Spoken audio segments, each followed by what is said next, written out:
Well, we start in Pakistan, where in the past hour a hospital in the northwestern city of Peshawar has said 83 people died after a bomb that apparently targeted policemen praying in a mosque. The Prime Minister Shahbaz Sharif has said terrorists want to create fear by targeting those who perform the duty of defending Pakistan.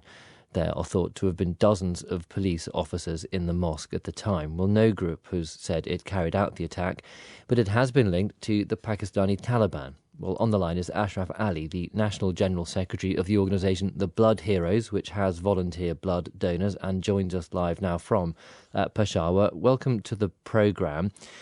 Just tell us what, as far as you understand, is happening at the scene, at the mosque at the moment. Thank you so much for taking me live. At the first, I'm in deep trauma. I, along with my family and all the citizens, are in deep trauma after this deadly attack on a mosque in Peshawar. Actually, nobody wants to hear such a devastating news. People are scared here, living in fear, in pain. Everyone is worried about what's going to happen next, because it was a long journey from terrorism to tourism in Peshawar, and now again Peshawar has been badly affected with terrorism. So here people in Peshawar are scared and not in mood to go out to enjoy with their families.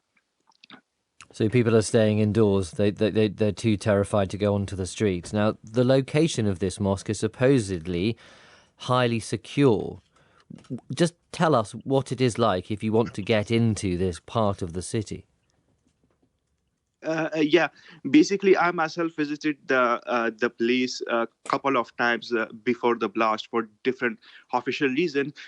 If one individual, a citizen like me, a normal citizen like me, or any high professional wants to visit that place, so he or she had to go through different checkposts, and at the last you have to give your national identity card and phone at the gate. So it is very difficult for a one person to enter the gates. Now, it is very suspicious when we see that a suicide bomber entered this high-profile area, despite of this big security alerts and all the policemen checking everyone, every citizen. So it is indeed shocking for us that how can this security collapse happen?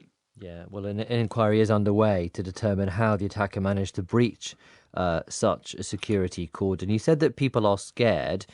Is there evidence of more security on the streets of the city?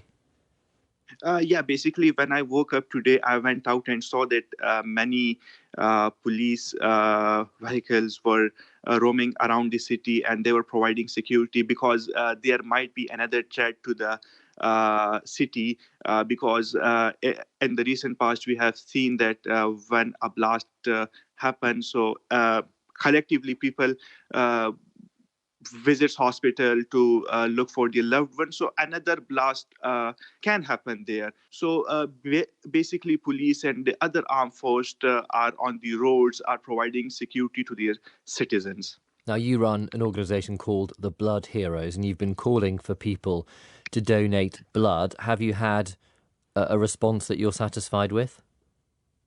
Yeah, basically when I got the news of bomb blast yesterday, so we were the first one to spread the news of blood donation on the social media, and we were highly impressed with the response, because we saw thousands or hundreds of people gathered at the hospital.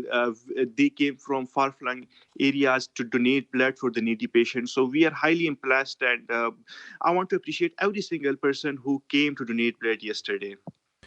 Yeah, we've heard from the hospital that 83 people have died, 57 people have been injured, and we know that at least 24 of the dead were police officials. Do you think there will be an ongoing need for your organisation as the hospitals continue to treat the injured? Yeah, there will be need of blood, because the blood will be required in their pre and post operative surgeries. So the blood will be required. But for now, the blood has been arranged. Last night, when I came back from hospital, the blood was arranged. But today, I will visit in a while and check the situation. But yeah, blood will be needed for the patients, the injured one, because they will go through different surgeries.